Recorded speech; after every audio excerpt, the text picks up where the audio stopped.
So now we're ready. So let's welcome Daniel Parish here. He is from the city of Denton, Water Department. I met Daniel when I was doing the Denton 360 Academy.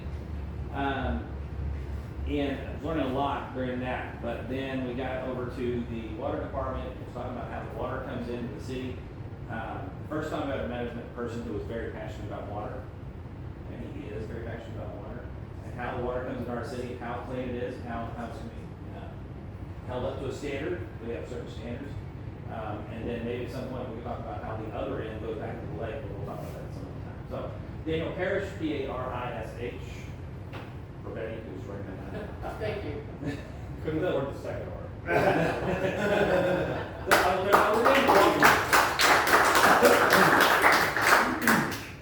Well, first of all, thank y'all for inviting me to come talk to you. I really do appreciate it, and just being here for the short time that I have, learning about the communication network service to your community and stuff like that. That's really impressive. That's how I just want to kind of relate. That's how I see what I do, as well as my wife. She works for the Denton County.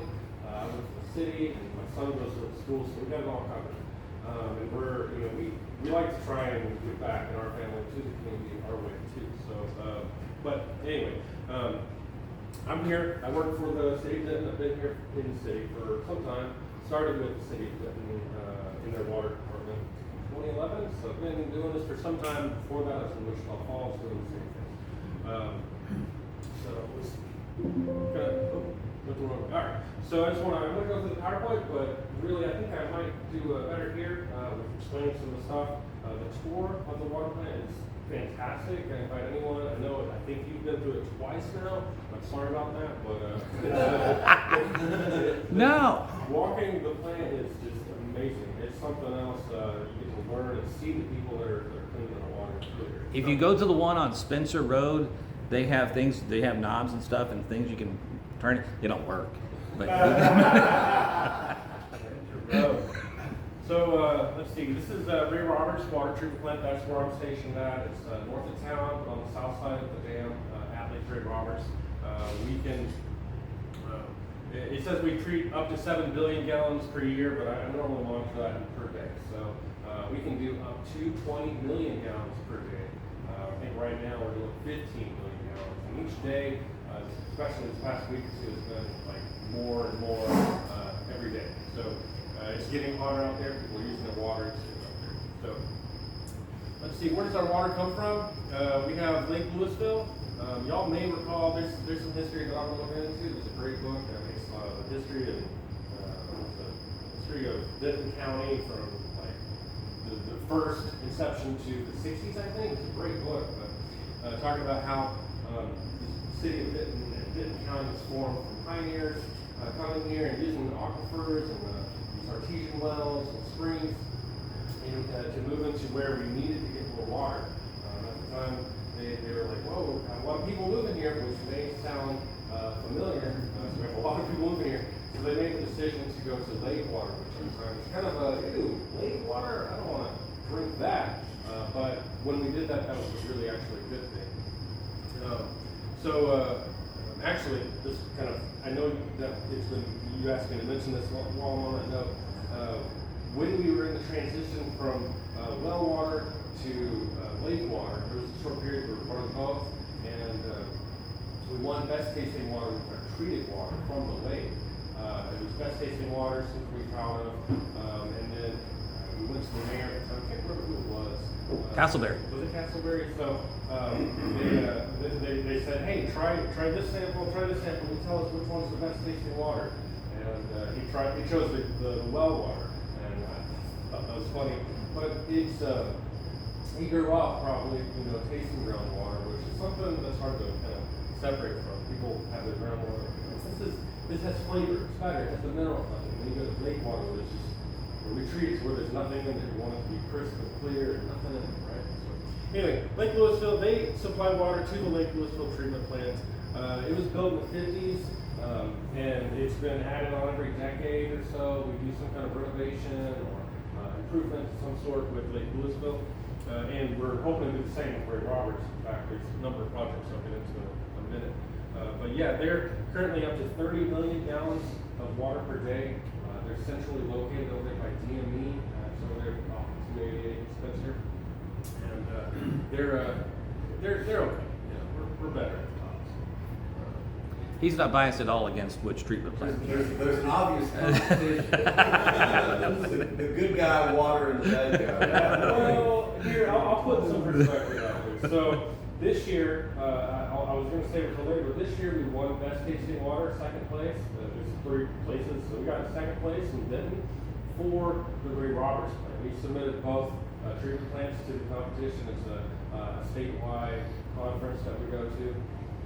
And, the Ray Roberts plant got second place. Pretty proud of that. The year before that, when it was just me managing both plants, we got second and third. So my plant got third, and then they got second at Lake Louisville.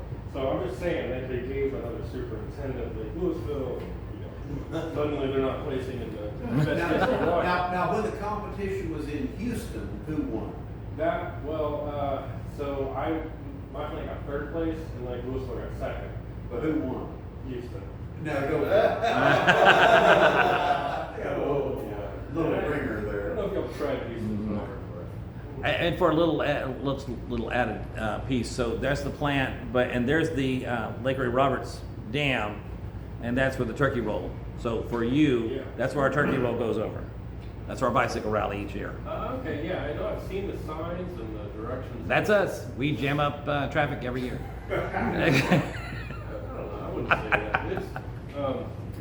Let's see. You know, it's all about consistency, right? So, you know, Houston got first, and then they didn't place this year. Dallas got first this year, but you know, they didn't get anything last year. So I've done 2 years in a row. Just saying. So anyway, kind of want to touch on the process a little bit and how we clean the water. Kind of doing a weird mixture here between this and this. But anyway, we have the raw water come in, which is raw, it's untreated, we're not doing anything with it at that point, it's lake water, right? So it's going to look pretty gross. If there's a light here, just, nope. Okay. So, you know, it's gross, it's like lake water. Yeah. I ask the children, you know, when I go to schools and stuff, and I say, hey, would you drink this? And a surprising amount would say yes.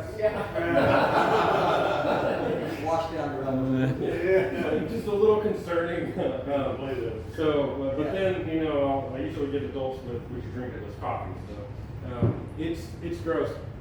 It has, you know, all kinds of stuff, mud, fish stuff, you know, germs, things like that. This is the start of our process. And we're going to start to attack it with some physics, chemistry, and we'll go into that in just a second. Let's see what the next slide is. There it is. So when we have the lake water, if you can imagine like this being the dirt on a molecular level, it comes in all shapes and sizes, right? But the dirt is going to have some weird structure to it. And it has a negative charge. I'm not going to dabble too much in the physics here on this, but a negative charge.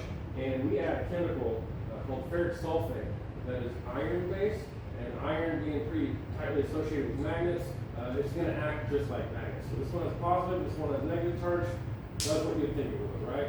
So that ferric will attract all the dirt into the water to it, right? And then we add an aid, something, it's a polymer, it's a coagulant aid. We're adding this to make it stickier and heavier. So when we get this on there, these particles start to hit each other, they get thicker, bigger, heavier, and then they start to fall out of the water. That's important because that's going to take away a significant amount of the germs, pathogens that might be in the water. Because a lot of things can hide in the dirt. So we're still going to disinfect it. But the result of that mixture is going to be like a snow globe effect, and this is pretty hard to see. Let me see if y'all see kind of the floating things in there. Maybe not. I don't know. So if you can imagine a snow globe, though, you shake up the snow globe, it has all those flakes in there, and they eventually start to fall down. Right?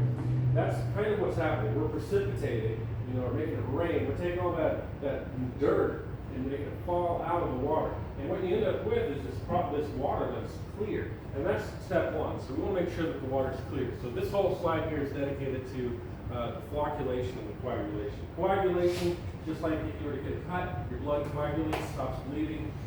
Flocculation is just what the flakes are in there. It's just that particle of suspension.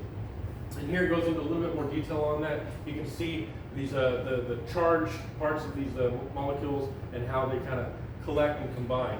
So that's just going into flocculation. From that, you're going to have all that dirt, all that snow, the snowflake dirt action happening. Well, it's falling out of the water. And where that's going to happen is it's going to go to a large concrete basin at both of our plants, and that there's other means to do that in other water utilities, but in the city of Denton, we have very large concrete basins that dirt falls to the bottom. And we're going to use this rake system. It's like a bunch of paddles or squeegees that are going to run the length of the basin, drop to the floor. And they're going to move all that mud that we pulled out of the water back to a central spot, and we'll kind of vacuum it out. It's just pressure, there's no actual vacuum, but it'll be pulled from the bottom and sent to a drying bed. We'll dry off all the mud, send it to the landfill, and we'll try and reclaim as much of that water as we can. Just be really efficient with the process. So that's sedimentation. Past that, oh, and here's a lagoon. So you can see, here's a picture of those drying beds. It's just mud. A lot of people ask, well, what do you do with that dirt? It's so concentrated with iron that we don't normally have a means to recycle that. There's just, some plants, in my understanding, don't need that much iron, and so it ends up burning the roots, but I could be wrong on that. I know water, not plants.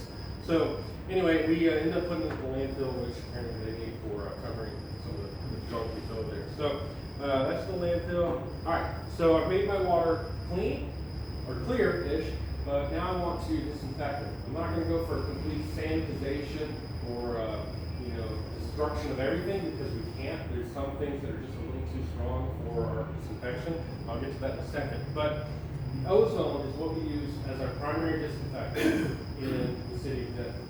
And I was talking with you outside earlier, like pre-2011, I should say. You said that you moved here 20 or so years ago to Robson, and the water was not great, right?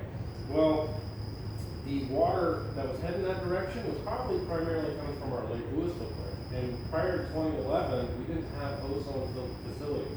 Ozone is one of the better treatment techniques that we have out there in the industry. It uses oxygen, right? It has 2 molecules of oxygen, and we use like lightning or a lot of electricity to separate those O2 molecules to little O1s. They don't like being in that state of O1, so they combine, and then they combine too quickly to produce something called O3 or ozone. And that ozone also doesn't like being in that state, but it's a little bit more resilient, and so it'll be able to pipe into the water, and it'll find dirt, bugs, viruses, anything that's in there, and it'll shed that extra oxygen, and it'll just combine and blow up with all the whatever it is, and it neutralizes the bad stuff in the water. The good news with that, it hits so many things. It's an oxidation effect. It hits so many things that it starts to taste and odor. So you have this like really just pristine product that comes out of the treatment process. Not only did you disinfect the water, but you made it actually taste better. For some perspective on that, if you look at bottled water, I think, oh, you have one. It may say on there it was treated or cleaned a little bit more with ozonation or something like that.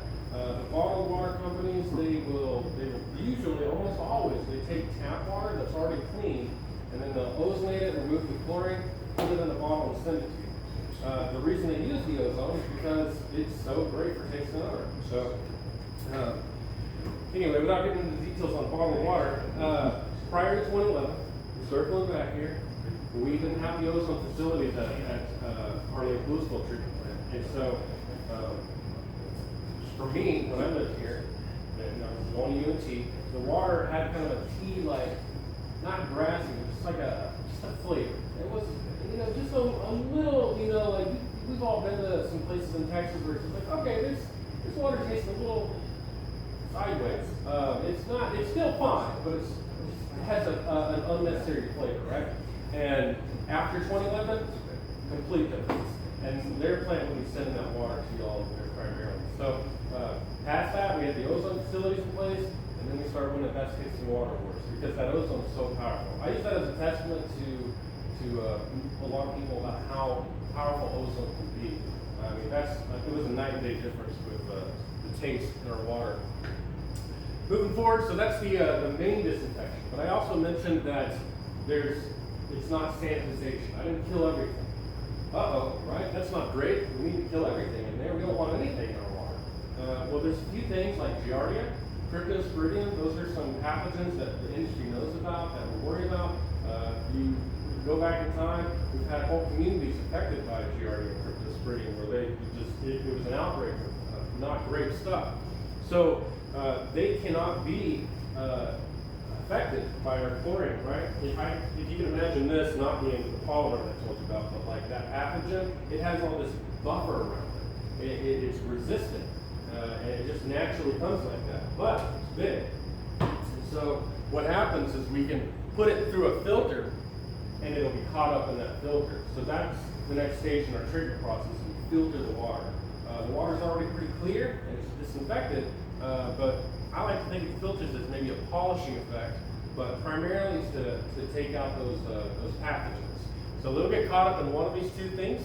The top one I have here is anthracite coal. That's actually going away. We're going with something called granular activated carbon, but just think of it as like a kind of coal-based granular thing. In fact, I thought I had it. You know those lava rocks that you can put out in landscaping? I like to think of those on a smaller scale for what this media does. It's so much surface area filled with those pockets and holes, and they're sharp, that when stuff passes through here and percolates through the media, it's going to get caught up in there. And so our filters are effectively, that's what they're doing. They have so much surface area that stuff gets lodged in there while the water will percolate through and then be clean. The sand is just silica sand. It's used for support. Past that, the water will percolate. We have a nice clean product that has removed all the pathogens at this point, and we're going to send it off to the next stage. Excuse me, how long does it, or how often do you have to change out the carbon and the silica? Ooh, that is a good question. I'm kind of glad you brought up. So, for me at my plant, Ray Roberts, it has anthracite coal and it has the zinc. We have been running on that combination for 20 plus years, since the inception of the plant in 2003-ish when it went online. We've been running this media, and it is in dire need of being replaced. We have an active project to replace that, as well as a lot of other things. You may recall earlier in this presentation I said that the other plants you get normally like a regular interval of 10 years before you need to do something to your treatment plant, typically, unless something crazy happens. And we've been going for almost 25 years now, just straight running.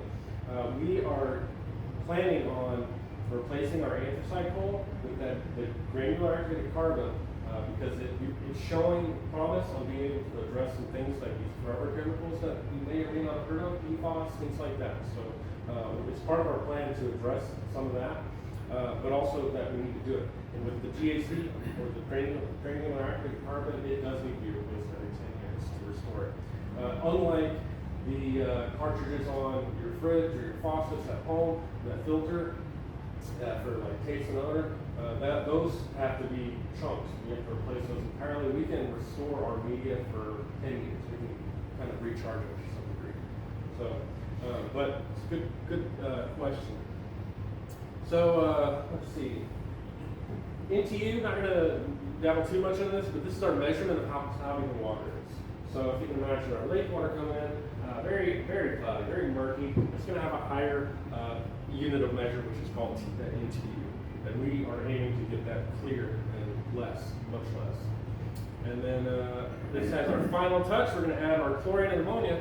Hey, but wait a minute, didn't we disinfect it? Why are we adding chlorine and ammonia, right? The ozone is a powerful disinfectant, and we use it to do that. But it does not leave any traceable amount. There's no residual, as we call it. And so what we add to the water is chlorine and ammonia to make a chloramine residual, and that is detectable in our furthest reaches of our distribution system. There's close to 700 miles of water pipes in the city of Denton that we maintain, which is crazy when I think about it. But we have to make sure that at each point of that, at each customer, I live in Denton myself, and so for me, for my my employer and for the state, and for the customer especially.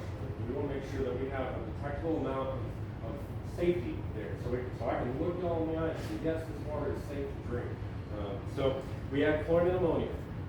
We also have fluoride, that's for dental health. There may be questions on that, and that's fine. And then sodium hydroxide we add to adjust our pH. That is because the treatment process brings it down a little bit. If y'all recall, your pH scale goes from 0 to 14. We want to be a little over 7, so we're aiming for about an 8.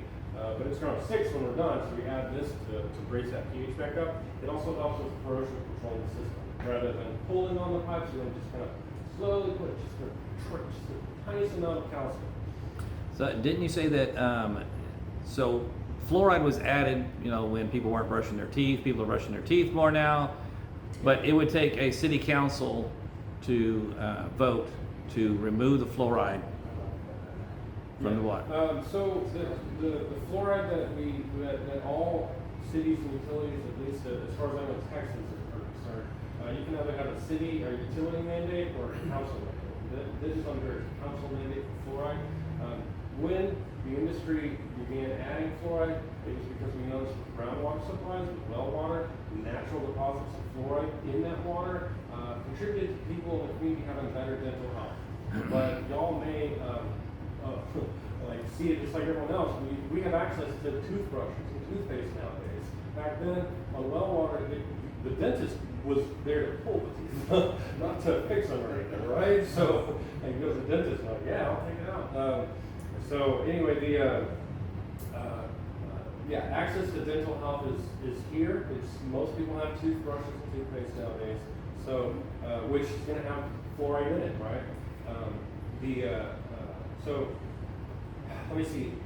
The lake water, when I bring in the water, we analyze and see how much fluoride is in that water. It is at 0.5. I'm not going to bore y'all with numbers here, but 0.5. My target, according to what we have to do with regulations, is 0.7. There's so much fluoride already in our water from just pumping it in there that we have enough to kind of be really close to where we maintain our fluoride residual. But another thing is the pump barely runs. So we may get an order of fluoride every 2 years.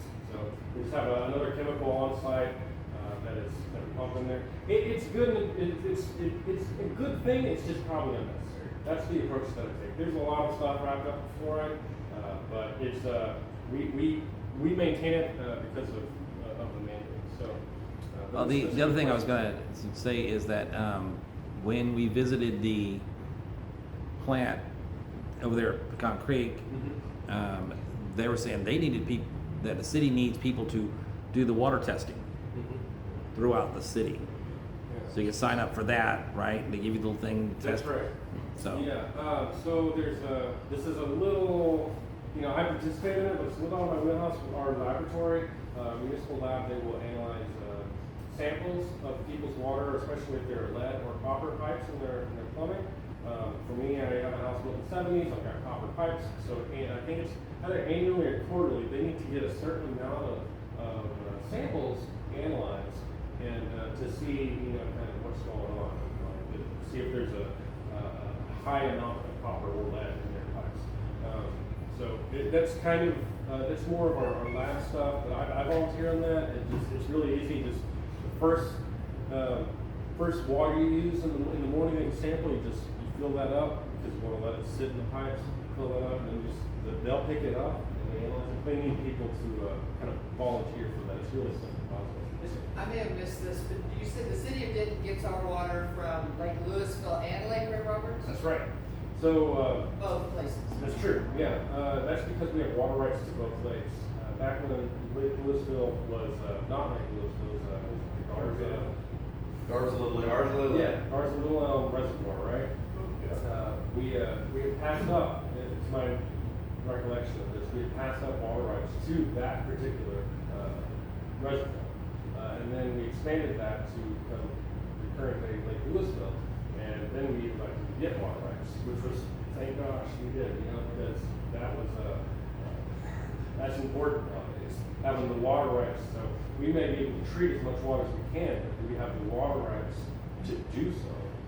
So water rights are becoming a increasingly larger issue, but, when they constructed Ray Roberts in Lake Ray Roberts in the eighties, we also like to get water rights then too. I believe Dallas has a huge majority on both those lakes, so, but we are fortunate to have two sources of water, that we can pull from, and two treatment plants.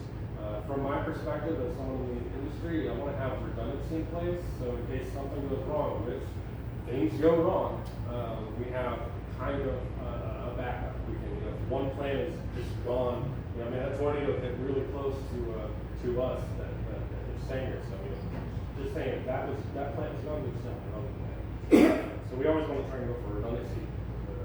Yes, sir. So are you saying that, if one plant shut down for some reason, or magnet, whatever it is, can you support can you support all the users with one plant? Oh. And for how long and how quickly it takes? Unfortunately, the bad news on that front is that it wouldn't be possible. to But support- you have to put restrictions in and. Definitely. Just from, for perspective, this today will probably use 35 million gallons of water. Last year, our peak, which was the highest flow we've ever sent to the city, was 42, 43, somewhere around there. My plant could produce 20. So the dead of summer, if there's no restrictions, and people are using 40 million gallons, I'm well below half of what I would be able to do just with my facility. I noticed some of the other towns around tend to have restrictions when we don't. Is that because they don't have as much supply? Yeah, that's a good question too, and honestly, that's kind of a new frontier for me. But they believe the city of Denton, we were, that was noticed that we didn't have any restrictions because, I like to think that we have enough supply as well, and that we can, water everything to, all hours of the day. But we've actually implemented as of this year some restrictions. So it's based on address, so to limit to 2 days a week. And there's more information on waterwise Denton, I believe, .com. I could be wrong with that. And you can find out more information on the irrigation schedule. Okay. This is the first year we've implemented the restrictions. Yeah. So we're a lot better off than one of our neighbors. I like to think so. If you recall, Winter Storm Uri, it came through and it was knocking utilities out right and left, right? I don't, it's just me that has that terrible memory. So utilities all around us were falling, and we also ended up losing pressure in one part of town. We had to issue a boil water notice, and but we were this close to being okay. And I like to think that was a kind of large part to do with the resiliency that we try and take. And then, okay, from the standpoint, if one plant were down for a while, with restrictions against irrigation and stuff like that, you could support the central needs of the city hall. I think so. You'd be talking about irrigation restrictions and things like that, but you'd be able to support, the central needs for a week or two. Yeah. For what it's worth, that's a pretty dire situation. I don't anticipate that, being a thing, but if it were, it would take a community, coming together and realizing, hey, we can't use our sprinklers, we need water to drink. It wouldn't be the first, community that had some situation like that. But, again, I don't think that's going to be an issue, just to be clear. But if we did, we would still have one plant that could treat 20 and then one could do 30. Yes, sir. How long can we go if we had a severe drought? How long will our water supply last? Well, if we take the lake levels today, probably a full while. Those things are full. So they're sending water from Ray Robertson to down to Louisville, every day. When that spillway is just going. I don't have an actual number for you, just to be clear, but I think you'd have a good amount of time. Lake Ray Robertson's. We're the only treatment plant that I'm aware of that brings water off of that lake. So we always would have that one for a good amount of time. And then Lake Louisville, they have some competition, but I think it'd be fine. The last drought was at 2011, that was really bad. We were fine with that too. So I think we had 4 or 5 feet on the lake at its roughest point, and so we still had plenty of water. And it is pretty rough, and I don't know if 2011 is right. I feel like it was. Another question, on the two treatment plants, Mhm. on the normal way you look is, would I be getting at my house from only one plant, or do you mix it? Or how does it look? It would depend on your location. I think you said you were in Robson, so you're probably more than likely going to be getting water from our south plant, our Lake Louisville treatment plant. But that's a good question. There's a lot of people in the city that are going to have some kind of a mixture or blend of our water. But the great news is we treat it to the same like excellent standard quality, so you're not going to notice any difference or anything like that. For me, I'm like right on the line, so I get a little bit of both. North town, ish, and so, well, you probably get more for Ray Roberts, but, because you're right next to me, but it's getting there, right? And so it wouldn't be those, but that's a good question. And yes, sir. Do you also supply water to any communities outside of it? Yeah, in a roundabout way. So we produce water, and then Upper Trinity, rural water district, they're in Louisville, they sell to the surrounding communities, and their effort is to get water to those communities that don't necessarily have water rights. They may be small cities. For example, they sell to Sanger and Crump. And by some weird roundabout way that'd be a little bit out of my wheelhouse, we sell water to them, and then sell to those communities. So Sanger and Crump would be the two wholesale users in that regard. All really good questions. You're all tested it. When you say wholesale, the water that they buy from us is treated water. It's treated water, yeah. Just to be clear though, it might get a little more, maybe too much out of my capabilities to discuss this. Might have to reach out to the director on other information like this. I'm really excellent with my staff treating water, but when it comes to the customer side and selling it, I see no limits. And I definitely don't set up any contracts with them. That's where all of that gets really, I don't know, intricate when you get into it. And it's not just the water, but it's the electricity and how we resell that, and how that's handled, and Yeah. and then the muds and how utilities and different things are worked out. I don't know. That's somebody up there is a lot smarter than I am. Yeah, I mean, it's good from a community to keep all this stuff in perspective, and like if we were in a situation where it's like, hey, we don't have enough water for our own citizens, these other customers, what do we do? Those are all really tough, difficult decisions that I wouldn't be able to weigh in on. That would be a question, Bill. Ben, is when it came to that water restriction, at some point when we go, I'm sorry, it's us first. Yeah, I Right? don't know, but I mean, I live here too, so But I think it would be up to him and his compatriots to make that decision. I hope so. At the end of the day, hey, that's it's a tough job, so that's why I bring in the muscles. Danny, I know we're out of time, I got one question. Oh, yeah, we are. Is there another plant in phase or to increase the size of the plants in existence? Yes, I appreciate you bringing that up. So for my facility here at Roberts, we're part of 3 projects right now. One is going to be kind of a rehabilitation. There's a lot of stuff for 25 years that needs to be kind of addressed, such as that filter media. The other thing is the other project is we're going to move away from our chlorine and ammonia gas systems to a liquid alternative, which is safer for the community, the staff that's out there, and it just economically, it doesn't make sense to stay on gas anymore. So we're moving to that, and then the third project would be an expansion that's going to come out, will be modular, so as we see the need for an increase in growth, we'll be able to just bring in the next module. So that'll give us a surplus. That rehab project will take our capacity from 20 to 30, we're hoping. We have to see if it's deleted. But that will help as well in being able to treat more water from this facility. The expansion, we're hoping will bring us to, don't quote me on this, like 50 to 70 years old. So in total from that plant, which should be enough to give us a good buffer going into the future. That is a great question. The other facility is landlocked, so we're looking at ways to make efficient use of that, but they don't have any land to grow on. Just kind of what's a promotional thing, right? It's like this idea is we're looking into maybe being able to recharge our aquifers, but this is all stuff that we're thinking about in the future. Kind of keep the water that comes with it in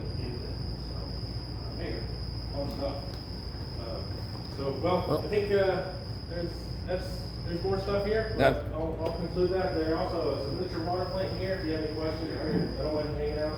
There are cards, and they even have some water droplets around here for you all if you'd like, so. Thank you all for your time. I have one question before you walk off, so, and it has to do with the, water towers here. So, there was something the other day that somebody was saying, and it was, well, if the power turned off, then we wouldn't have water towers. No, that's not how water towers work. Because that's how you have a consistent flow, because the water is pumped in there, and it's a gravity output. Yeah, How much water in that thing? great question. So. Well, a couple of teaspoons in that. So, this is our northwest elevated storage tank. I've modeled and printed every asset that I have influence on. And, yeah, that was a lot of drawing and like modeling 3D software. Okay, if you do this at home. Yeah.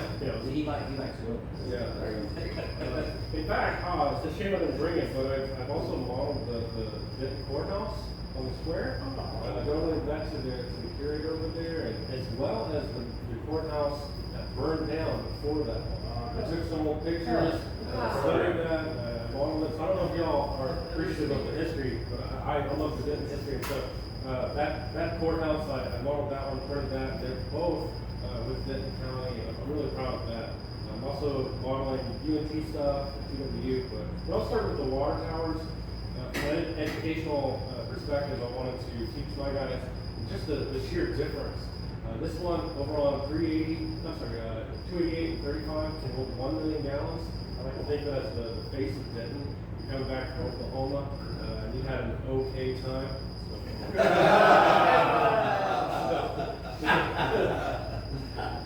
I grew up in Wichita Falls. He needs to There's a talk about rivalry I'm for just saying, you fit in right with his group. Okay, perfect. So, you come back and like, yes, I'm back in town. That one was one. This one is the tower that y'all see north of Robson, probably. It's 3 million gallons.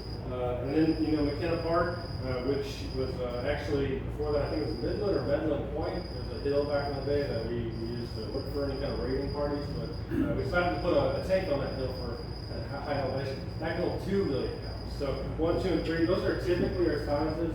The Riney Tower over there with the big legs, and the new booster station that we can hold 2 as well. Is there still an opening on top of the McKenna tank? An opening, there is a hatch that is locked. So it's built for this one.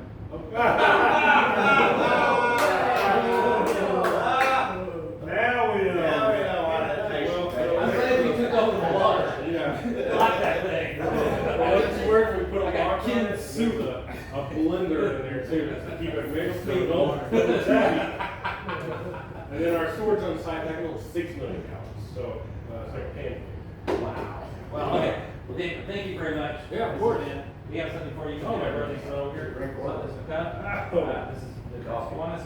And we didn't have any of our key clubbers here today, but usually they celebrate this area here. These are the different clubs. Oh, wonderful. Sponsor and support throughout the city. Thank you so much. You're one of just a few people who have that. Oh, my So goodness, Sarah I has treasure it, one, yeah. Frank has one, you have one. Oh, what an elite club there. I appreciate y'all. Thank you. Thank you.